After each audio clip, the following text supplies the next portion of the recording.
Hello, everybody. Welcome to IngLEES Conmigo. Do you want to read a book with me? Let's start. How about this time we read this one? Frog and Toad Are Friends by Arnold Lebel. This is another I Can Read book, but it's level 2, so it's a little bit more difficult. If we go to the table of contents, you can see that there are 1, 2, 3, 4, 5 stories. This time, we're going to read only Spring, the story, and the lost button. And that will be part 1. And part 2, we'll see A Swim and the Letter. Spring. Frog ran up the path to Toad's house. He knocked on the front door. There was no answer. "Toad! Toad!" shouted Frog. "Wake up! It is spring!" "Blah!" said a voice from inside the house. "Toad! Toad!" cried Frog. "The sun is shining! The snow is melting! Wake up!" "I am not here," said the voice. Frog walked into the house. It was dark. All the shutters were closed. "Toad, where are you?" called Frog. "Go away," said the voice from a corner of the room. Toad was lying in bed. He had pulled all the covers over his head. Frog pushed Toad out of bed. He pushed him out of the house and onto the front porch. Toad blinked in the bright sun. "Help!" said Toad. "I cannot see anything." "Don't be silly," said Frog. "What you see is the clear, warm light of April, and it means that we can begin a whole new year together, Toad." "Think of it," said Frog. "We will skip through the meadows and run through the woods and swim in the river. In the evenings, we will sit right here on this front porch and count the stars." "You can count them, Frog," said Toad. "I will be too tired. I am going back to bed."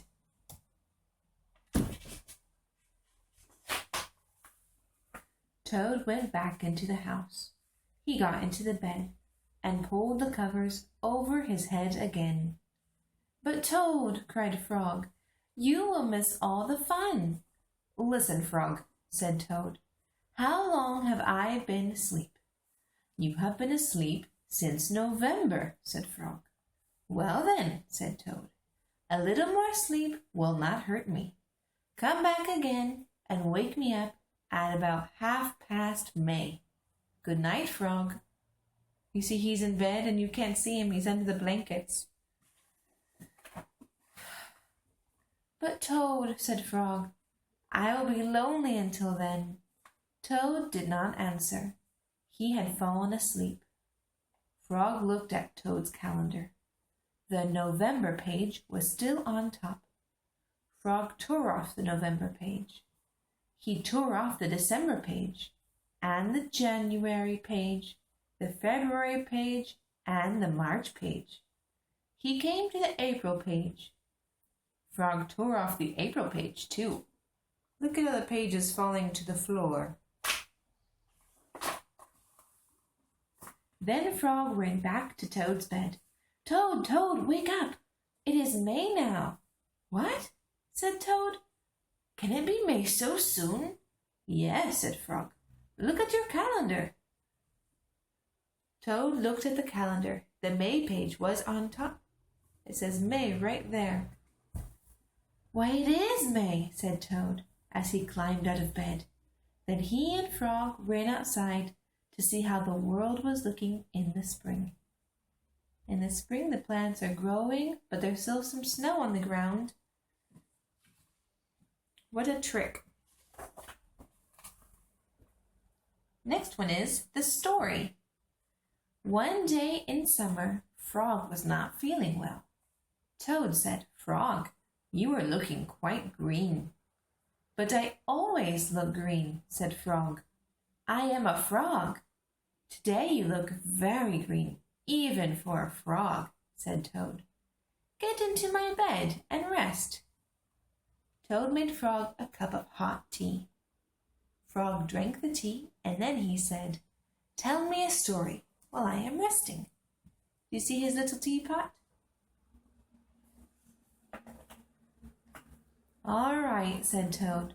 Let me think of a story to tell you. Toad thought and thought, but he could not think of a story to tell Frog. I will go out on the front porch and walk up and down, said Toad. Perhaps that will help me to think of a story.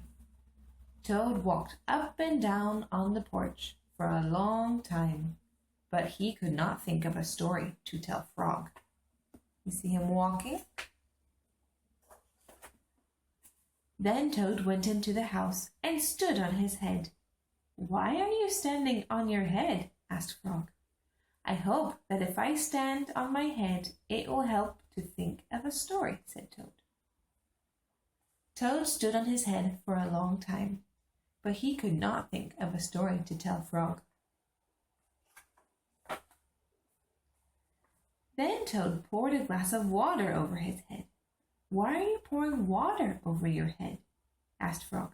I hope that if I pour water over my head, it will help me to think of a story, said Toad. Toad poured many glasses of water over his head, but he could not think of a story to tell Frog. He's putting water in his head. How is that supposed to help? Then Toad began to bang his head against the wall. Why are you banging your head against the wall? Asked Frog.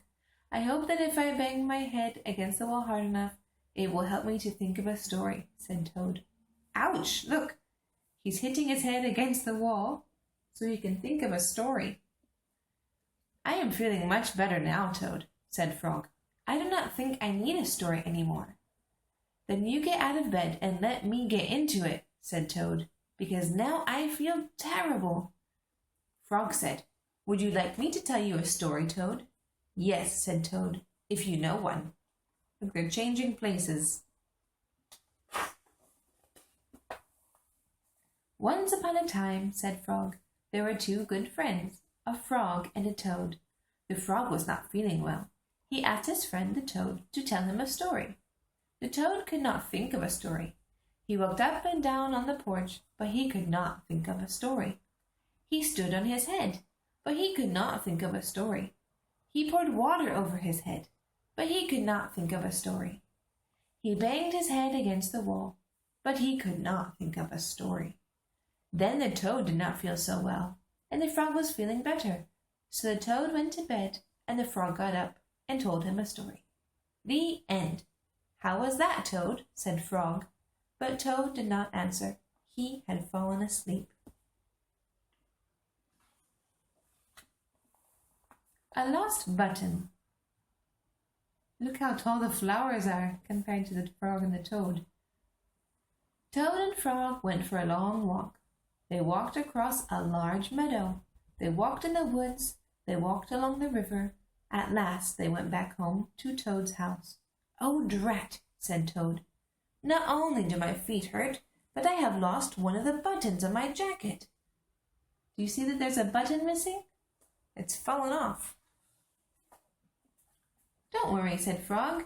We will go back to all the places where we walked. We will soon find your button. They walked back to the large meadow. They began to look for the button in the tall grass. Here is your button, cried Frog. That is not my button, said Toad. That button is black. My button was white.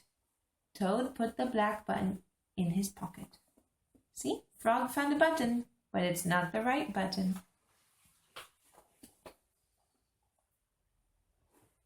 A sparrow flew down. Excuse me, said the sparrow. Did you lose a button? I found one. That is not my button, said Toad. That button has 2 holes. My button had 4 holes. Toad put the button with 2 holes in his pocket. The sparrow, the bird, found a button, but it's not the right button. They went back to the woods and looked on the dark path. Here is your button, said Frog. That is not my button, cried Toad. That button is small. My button was big. Toad put the small button in his pocket. Frog has found a button, but it's not the right button. A raccoon came out from behind a tree. I heard that you were looking for a button, he said. Here is one that I just found. That is not my button, wailed Toad. That button is square. My button was round. Toad put the square button in his pocket. Frog and Toad went back to the river. They looked for the button in the mud.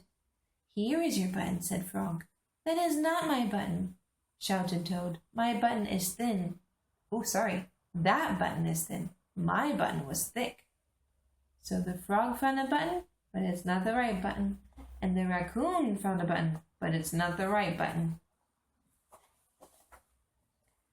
Toad put the thin button in his pocket. He was very angry. He jumped up and down and screamed, "The whole world is covered with buttons, and not one of them is mine!" Toad ran home and slammed the door. There on the floor, he saw his white, four-holed, big, round, thick button. "Oh," said Toad, "it was here all the time. What a lot of trouble I have made for Frog. Here he's hopping mad, and right there in his house is his button." Toad took all of the buttons out of his pocket. He took his sewing box down from the shelf. Toad sewed the buttons all over his jacket. You see him sewing? The next day, Toad gave his jacket to Frog. Frog thought that it was beautiful. He put it on and jumped for joy. None of the buttons fell off. Toad had sewed them on very well. Look at him jumping. He's so happy. Can you see the buttons? It's kind of dark. And that is not it. It's not the end. But that's enough for one video. If you want to read the other two stories, make sure you see part 2. Well, did you like it? Do you have a story you want me to read for the next video?